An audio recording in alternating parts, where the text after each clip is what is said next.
నమస్తే, welcome to crunch TV. నేను మీ రిషి. గత కొన్ని రోజుల నుంచి చూస్తున్నాం ఎస్సీ వర్గీకరణ. అసలు వర్గీకరణ ఎందుకు వ్యతిరేకిస్తున్నారు? అసలు వర్గీకరణలో అంశాలేంటి? 7 బెంచీలతో సహా కూడా ఎంతోమంది లాయర్లతో సహా సుప్రీంకోర్టు జడ్జిమెంట్ ఇచ్చిన దాన్ని ఎస్సీ వర్గీకరణను ఎందుకు వ్యతిరేకిస్తున్నారు మాలలు? అసలు వర్గీకరణలో చేర్చిన అంశాలేంటి? అసలు వర్గీకరణ సమన్వయం అని చెప్పేసి కూడా మాదిగలు అంటున్నారు. మరి సమన్వయం కాదు, ఎస్సీ వర్గీకరణ మళ్ళీ పునఃపరిశీలన చెయ్యాలంటూ కూడా మాలలు వ్యతిరేకిస్తున్నారు. మరి వీటన్నిటి గురించి కూడా మీతో పాటు మాట్లాడాం. గతంలో కొంతమందితో మాట్లాడాము, అలాగే ఫోన్ కాల్లో కూడా డిబేట్స్ తీసుకున్నాం, లైవ్లో కూడా డిబేట్స్ తీసుకున్నాం. అలాంటి చర్చా అంశం మీద మళ్ళీ ఈరోజు మీ ముందుకు తీసుకురాబోతున్నాం. ఎస్సీ వర్గీకరణలో టాపిక్ మీ దగ్గరికి. గత కొన్ని రోజుల నుంచి కూడా చూస్తున్నాము, ఎస్సీ వర్గీకరణ గురించి వ్యతిరేకిస్తున్నారు, ధర్నాలు చేస్తున్నారు, రాష్ట్రారోకాలు కూడా చేస్తున్నారు, కొన్ని సభలు కూడా పెడుతున్నారు. అసలు ఎస్సీ వర్గీకరణ గురించి ఎందుకు వద్దంటున్నారు?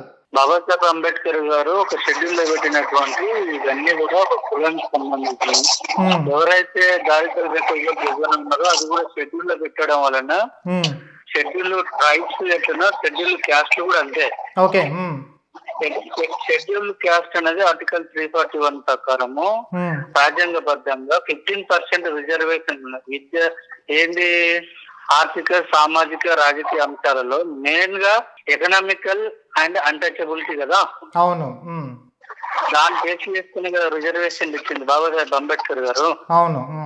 సో ఎవరైతే సోషియో ఎకనామిక్ క్రైసిస్ మీద ఆ ప్యాటర్న్ మీద షెడ్యూల్ క్యాస్ట్ షెడ్యూల్ లో పెట్టి ఆ రిజర్వేషన్ లో 15% ఇవ్వడం జరిగింది అప్పుడున్న జనాభా ప్రకారం. ఇక ఆ రోజు 15% రిజర్వేషన్లు ఇవ్వడానికి అంబేద్కర్ 1927లో సైమన్ కమిషన్ వచ్చినప్పుడు ఈ ఎస్సీలలో మొత్తం 59 కులాలు ఉంటాయి సార్.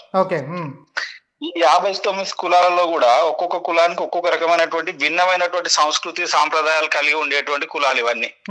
కానీ ఓన్లీ అంటరానితనం, అన్ని కులాలు అంటరానితనం అనుభవిస్తున్నారు అనేటువంటి ఒకే ఒక ఉద్దేశంతో వీటన్నిటిని ఎస్సీ కులాలలో చేర్చుతూ ఆ రోజు ఉన్నటువంటి పరిస్థితులకు అనుగుణంగా 15% రిజర్వేషన్ ఇచ్చారు సార్. కానీ అన్న చెప్పినట్టు భారత రాజ్యాంగంలో ఉండేటువంటి 341 సబ్ ఆర్టికల్ 1 గాని 2 గాని ఎస్సీలలో ఉండేటువంటి కులాలన్నీ కూడా ఆ ఎస్సీలలో 59 కులాలు రాజ్యాంగబద్ధంగా ఉంటే ఈ 59 కులాలలోకి ఒక కులాన్ని చేర్చాలన్నా కూడా ఒక కులాన్ని తీసివేయాలన్నా కూడా అధికారం రాష్ట్రపతికి ఉంటది అని చెప్పి ఆ రోజు రాజ్యాంగాన్ని రాసినటువంటి రాజ్యాంగంలో ఇది క్లియర్ గా మెన్షన్ చేశారు సార్. ఒక్క నిమిషం. కానీ గడ్డం శ్రీనివాస్ గారు మీరు మాట్లాడండి, మీరు చెప్పండి. అదేనండి, దాని కంటిన్యూయేషన్ గా ఏదైతే అప్పుడు ఉన్నటువంటి జనాభాకు 15% సరిపోతుండే ఈ దేశంలో. కానీ ఇప్పుడు 2024లో ఉన్నాము, అంటే శతాబ్దమే మారిపోయింది కదా.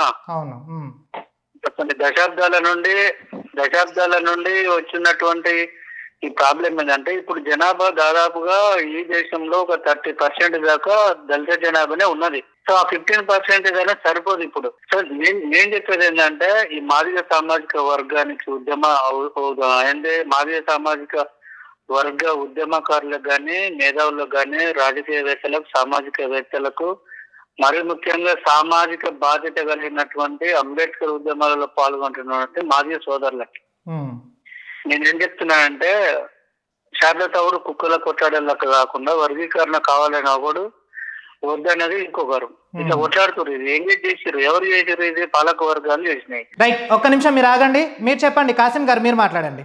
సార్, ఇప్పుడు బీసీలలో ఉండేటువంటి కులాలన్నీ వర్గీకరణ చేసుకుని ఎవరి రిజర్వేషన్ వాళ్ళు వాళ్ళ జనాభా దామాషా ప్రకారం పంచుకున్నప్పుడు ఎస్సీలలో అదే విధానం ఉంటే దాని వల్ల వచ్చే నష్టం ఏముంది? ఇప్పుడు ఎస్సీ వర్గీకరణ మీద దాదాపు 1950లో రాజ్యాంగం అమల్లోకి వచ్చింది. 50 నుంచి ఇప్పటి వరకు కేంద్ర ప్రభుత్వాలు కానీ రాష్ట్ర ప్రభుత్వాలు వేసినటువంటి కమిటీలు ఉన్నాయి, కమిషన్లు ఉన్నాయి. డాక్టర్ బాబాసాహెబ్ అంబేద్కర్ రిజర్వేషన్ల యొక్క లక్ష్యం ఏది అంటే ఈ అంటరాని కులాలుగా చెప్పబడుతున్నటువంటి కులాలన్నీ ఇతర కులాలతోని పోటీ పడలేవు కాబట్టి వాళ్ళకి రిజర్వేషన్లు అని చెప్పి ప్రత్యేకమైనటువంటి అవకాశాలను అంబేద్కర్ ఇచ్చిండు. 1950లో రాజ్యాంగం అమల్లోకి వచ్చినప్పటి నుంచి ఇప్పటి వరకు రిజర్వేషన్లు అనేటువంటి ఫస్ట్ ఒకటి అబ్జర్వ్ చేయాలి సార్. అవును. భారత రాజ్యాంగంలో రిజర్వేషన్లను పొందుపరుస్తూ ఇవి కేవలం 10 సంవత్సరాలు ఈ రిజర్వేషన్లు కరెక్ట్ గా అమలు అవుతే దేశంలో సమానత్వం వస్తది అని చెప్పి ఆ రోజు డాక్టర్ బాబాసాహెబ్ అంబేద్కర్ మాట్లాడిండు.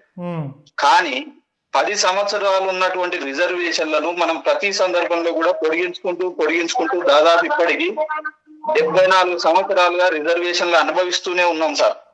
అయినప్పటికీ ఎస్సీలలో పూర్తిగా రిజర్వేషన్లు అనుభవిస్తున్నప్పటికీ ఎస్సీల అభివృద్ధి అనేటువంటిది పూర్తి స్థాయిలో వెనుకబడి ఉండడానికి ప్రధానమైనటువంటి కారణం ఉమ్మడి రిజర్వేషన్లే. ఇది నేను చెప్పే మాట కాదు సార్. స్వతంత్రం వచ్చిన తర్వాత కేంద్ర ప్రభుత్వం, రాష్ట్ర ప్రభుత్వాలు ఎన్నో రకాలైనటువంటి కమిటీలు వేసినాయి, కమిషన్లు వేసినాయి. ఈ కమిటీలు, కమిషన్లకు ఉండేటువంటి వాళ్ళు చెప్పినటువంటి వాస్తవాలను మనం గమనిస్తే 1965లోనే జస్టిస్ లోకూర్ కమిటీ అనేది కేంద్ర ప్రభుత్వం ఒక కమిటీ వేసింది. ఈ కమిటీలో స్పష్టంగా ఎస్సీల రిజర్వేషన్లు అనేటువంటివి కొన్ని కులాల వారికే చెందుతున్నాయి అనేటువంటి ఈ రిపోర్ట్ ను కేంద్ర ప్రభుత్వానికి ఇచ్చింది. ఉమ్మడి ఆంధ్రప్రదేశ్ లో 1996 సంవత్సరంలో జస్టిస్ రామచంద్రరావు కమిషన్ కూడా ఎస్సీలలో ఉండేటువంటి వర్గీకరణ లేకపోతే రిజర్వేషన్లు అన్ని కూడా కొన్ని కులాలే అనుభవిస్తున్నాయనేటువంటి రిపోర్ట్ ఇచ్చినాయి సార్. 2007లో కూడా కేంద్ర ప్రభుత్వం అప్పుడు కాంగ్రెస్ గవర్నమెంట్, యూపీఏ గవర్నమెంట్ ఉన్నప్పుడు జస్టిస్ ఉషా మెహ్రా కమిషన్ అనేటువంటి కమిషన్ 2007లో కూడా స్పష్టంగా ఈ ఎస్సీల రిజర్వేషన్లు అనేటువంటివి కొన్ని కులాల వారికే చెందుతున్నాయి అనేటువంటిది ఇచ్చినటువంటి రిపోర్ట్. వీటిని ఆధారంగా చేసుకొని మొన్న ఆగస్టు 1, 2024లో దేశంలో ఉండబడేటువంటి అత్యున్నత న్యాయస్థానం సుప్రీంకోర్టు 7 మంది జడ్జిలతో వర్గీకరణ పైన జరిగినటువంటి రివ్యూలో 60:1 6:1 నిష్పత్తిలో ఎస్సీ వర్గీకరణ చేసుకునేటువంటి అధికారం స్పష్టంగా రాష్ట్ర ప్రభుత్వాలకు ఉంది అని చెప్పినటువంటి తీర్పుని మేము స్వాగతిస్తున్నాం. ఎస్ బ్రదర్ శ్రీనాథ్ అన్నట్టు రిజర్వేషన్లు పెంచడానికి పోరాడదాం. ఎట్ ద సేమ్ టైం ఉన్న రిజర్వేషన్లు పెంచుకుందాం. మళ్ళీ రిజర్వేషన్లు పెంచుకోవడానికి మాదిగ సమాజం, ఎంఆర్పిఎస్ ఎప్పుడు కూడా నిరంతరం కూడా సిద్ధంగానే ఉంటది బ్రదర్. ఉన్నాయి మొదట పంచుకుందాం. పంచుకున్న తర్వాత ఆటోమేటిక్ గా మన రిజర్వేషన్ ఏ శాతం ఉన్నా కూడా పెంచుకోవడానికి ఎప్పుడు కూడా ఎంఆర్పిఎస్ గానీ మాదిగలు గానీ సిద్ధంగానే ఉంటారని అన్నకు శ్రీనివాస్ అన్నకు గానీ మీ ద్వారా తెలియజేస్తున్నాను. ఒక్క నిమిషం మీరు లైన్ లో ఉండండి. ఇప్పుడు శ్రీనివాస్ గారు మీరు మాట్లాడండి, మీరు చెప్పండి. ఇందాక బ్రదర్ కాసిం గారు అన్నట్టు అది పంచుకున్నాక పెంచుకోవడానికి రాదు బ్రదర్. అది ఎందుకంటే అది పాలక వర్గాల ఆలోచనలు గట్లుంటాయి. మనము ఉమ్మడిగా ఉంటేనే ఏమైనా పెంచుకోవడానికి ఆస్కారం ఉంటది, మన బలం ఉంటది, దానికి బలం చేకూరుతుంది, ఆ డిమాండ్ కి కూడా అందరూ అంగీకరించే అవకాశాలు ఉంటాయి. కాబట్టి ఇది నేను ఎందుకు చెప్తున్నా అంటే బీజేపీ ఏదైనా సరే పార్టీ ఏదైనా ఉండొచ్చు కాక ఎవరైనా ఉండొచ్చు కాక కానీ ఈ అంశం అనేది రాజ్యాంగబద్ధమైన అంశము, సామాజిక సోషియో ఎకనామికల్ బేస్డ్ గా తీసుకున్నటువంటి అంశం. కాబట్టి ఈ దేశంలో కులము అనేది నిత్యము, కులం అనేది సత్యం.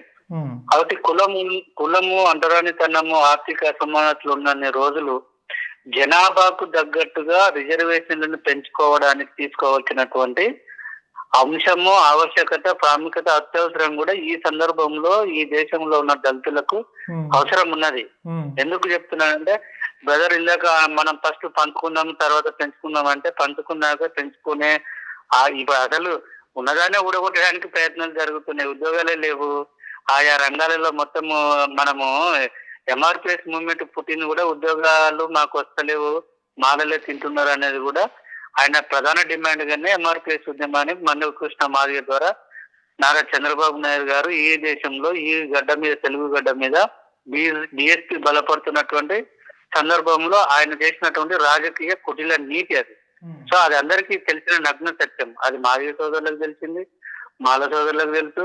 ఈ సమాజంలో ఉన్నటువంటి రాజకీయ విశ్లేషకులు, ఆయా కులాలలో ఉన్నటువంటి అన్ని సామాజిక రాజకీయ నాయకులకు ఉన్నటువంటి స్పష్టమైన అవగాహన. ఆ రోజే మేము చెప్పినాం, ఎవరికి మేము ఒక రాజకీయ పార్టీ అయినా సరే, ఒక దళిత బిడ్డగా అయినా సరే, ఎంఆర్పిఎస్ మూవ్మెంట్ అనేది ఇది చిరకాల శత్రువులను చీల్చడానికే, మాల మాదిగ మధ్యలో కుంపటి పెట్టడానికే ఇది ఆరని కుంపటి రగిస్తున్నటువంటి రాజకీయ అవసరం కొరకి చంద్రబాబు నాయుడు అంటే గారు ఇప్పుడు చేస్తున్నారు అనేది ఒక్క నిమిషం శ్రీనివాస్ గారు, అంటే మీ ఉద్దేశము ఎంఆర్పిఎస్ కేవలము చిచ్చు పెట్టడానికి మాత్రమే మందకృష్ణ సార్ స్టార్ట్ చేశారని మీ అభిప్రాయం అండి? 100% నేను ఎందుకు చెప్తున్నానంటే కృష్ణమాదిగ నాకు ఇప్పుడు నేను క్లియర్ చెప్తున్నా, కృష్ణమాదిగ గారు నాకు ఎంఆర్పిఎస్ మూవ్మెంట్ వద్దు, ఇక చాలు, మాకు రిజర్వేషన్ మీకు వర్గీకరణ చేయండి, మాకు రిజర్వేషన్ పెంచి నేను విరమించుకుంటున్న ఎంఆర్పిఎస్ మూవ్మెంట్ అని కృష్ణమాదిగ అన్న, బీజేపీ వాళ్ళు ఆయనను విరమించుకొనియరు.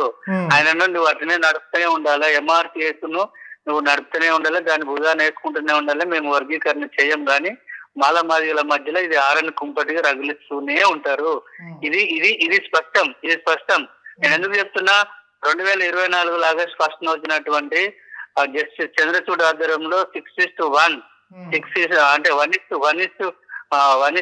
లో వచ్చినటువంటి మెజారిటీ ఎక్కడున్నారంటే, అంతకన్నా ముందు 12 మందితో కూడుకున్నటువంటి ఎప్పుడు 2004 అనుకుంటది, అప్పుడు కూడా ఇదే సుప్రీంకోర్టు న్యాయమూర్తులు 9 మంది న్యాయమూర్తులు కూడిన సుప్రీంకోర్టు ధర్మాసనం కూడా ఇది వర్గీకరణ అంశం అనేది ఎస్సీలలో ఇది చేరాని అంశము, ఇది కులము, సోషో ఎకనామికల్ సంబంధించినటువంటి, ఇది ఎంత ఆషామాషిగా ఏదో ఓవర్ నైట్ లో చేసి దీని మీద అధ్యయనం చేయకుండా, పూర్వపరాలు ఆలోచించకుండా, అధ్యయనం చేయకుండా, ఎట్లాంటి రిజల్ట్ దీన్ని మనం అనాలిసిస్ చేయకుండా వర్గీకరణ చేయడానికి ఎక్స్పెషల్లీ దళితులలో వీలు కాదని స్పష్టంగా చెప్పింది. ఇప్పుడు అది ఇంతకుముందు 9 మంది బెంచ్ తో కూడుకున్నట్టు ఇదే సుప్రీంకోర్టు చెప్పింది. సో ఆయా సందర్భంలో నేను ఎందుకు చెప్తున్నానంటే, ఎంఆర్పిఎస్ మూవ్మెంట్ ఇప్పుడు మాలలు మరి ఒక పెద్ద మూవ్మెంట్ ఈ రోజు అటు తెలంగాణలో, ఆంధ్రప్రదేశ్ లో కూడా పెద్ద ఎత్తున ఈ రోజు దేశంలో కూడా, ఈవెన్ చెమార్లు మహారాష్ట్రలో ఉన్నటువంటి, ఉత్తరప్రదేశ్ లో ఉన్న, నార్త్ ఇండియాలో ఉన్న చెమార్లు కూడా ఈ రోజు ఆజాద్ చంద్రశేఖర్ లాంటి వ్యక్తి పార్లమెంట్ మెంబర్ అయినాక కూడా ఆయన కూడా ఈ రోజు పెద్ద ఎత్తున ప్రదర్శనలో, అంటే ఎక్కడ కూడా దళితులు, నార్త్ ఇండియాలో ఉన్న దళితులకు, అక్కడ ఉన్నటువంటి సామాజిక వర్గాలకు కూడా ఈ వర్గీకరణ అంశం అనేది ఇప్పుడు మాకు ఇది అవసరం లేనిది, ఈ వర్గీకరణ అంశం వలన మేము దళితులలో చిరకాలంగా చీలిపోయి శత్రుత్వం పెరుగుతా ఉన్నది. ఈ 15% 20-25% పెంచడానికి ప్రయత్నాలు చేయడము, రాజ్యాంగంలో మాకు ఇంకా రాజ్యాంగ పరంగా ఉన్నటువంటి ఆర్థిక, సామాజిక, రాజకీయ రంగాలలో మాకు ఎట్లాంటి ఇంకా సమానత్వం రాలేదు, ఇప్పుడున్న జనాభాకు సరిపోదు, దీన్ని పెంచడానికి ప్రయత్నం చేద్దామని పెద్ద ఎత్తున బీజేపీలో ఉన్నటువంటి దళిత సామాజిక వర్గ ఎంపీలు కానీ, మంత్రులు కానీ, ఆయా పార్టీలకు అనుబంధంగా కూడా రాష్ట్రపతి దగ్గరికి పోయి ఈ అంశాన్ని మీరు ఇప్పుడే దీన్ని చేయడానికి ఆస్కారం లేదు, చేసినా అన్యాయం జరుగుతుంది, ఇప్పుడు ఉన్నటువంటి అంశం ఇది సరిపోదు, దీన్ని పెంచడానికి అందరం కలిసి కట్టుగా పోరాటం చేసి జనాభా దామాషా పరంగా ఆయా రాష్ట్రాలలో పెద్ద ఎత్తున 2/3 మెజారిటీ పార్లమెంట్ లో తీసుకొని, పార్లమెంట్ లో బిల్లు అమెండ్మెంట్ చేసుకొని అక్క నుండి రాష్ట్రపతి ఆమోదం పొందితేనే ఇది రాజ్యాంగబద్ధమైనటువంటి అంశం. కాబట్టి ఇది ఒక పార్టీకి సంబంధించింది కాదు, ఒక బీజేపీ కాదు, ఒక కాంగ్రెస్ కాదు, బీఎస్పీ కాదు, ఇది పార్టీల అంశం కాదు, ఇది సామాజిక అంశము, రాజ్యాంగబద్ధమైనటువంటి అంశము, ఇది సోషియో ఎకనామికల్ బేస్డ్ గా తీసుకున్నటువంటి ఒక పార్లమెంటరీ చట్ట రూపాలలో మెజారిటీ పార్లమెంట్ సభ్యులు ఆమోదం తీసుకుని ఒక గజెట్ తీసుకుని వచ్చి రాష్ట్రపతి ఆమోదం ద్వారానే ఇది తీసుకోవాల్సిన అంశము. కాబట్టి ఇది రాజకీయాలకు ఏదో కులాల మధ్యలో, మతాల మధ్యలో, ప్రాంతాల మధ్యలో చిచ్చు పెట్టి చేసుకునేటువంటి అంశం కాదు, ఇది శాస్త్రీయబద్ధమైనటువంటి నేను అందుకే చెప్తున్నా, ఎంఆర్పిఎస్ లో ఉన్నటువంటి సామాజిక బాధ్యత గల విశ్లేషకులకు కూడా నేను చెప్పేది ఏంటంటే, ఆ మాదిగ జాతిలో కూడా వెనకబడ్డటువంటి సింధు మాదిగ లాంటి వ్యక్తులు, ఇంకా బైండ్లు, ఇంకా చాలా అట్టడుగున ఉన్నటువంటి కులాలకు కూడా ఈ రోజు వర్గీకరణ అంశం పేరు మీద ఉన్నటువంటి అవకాశాలను అందట్లేదు.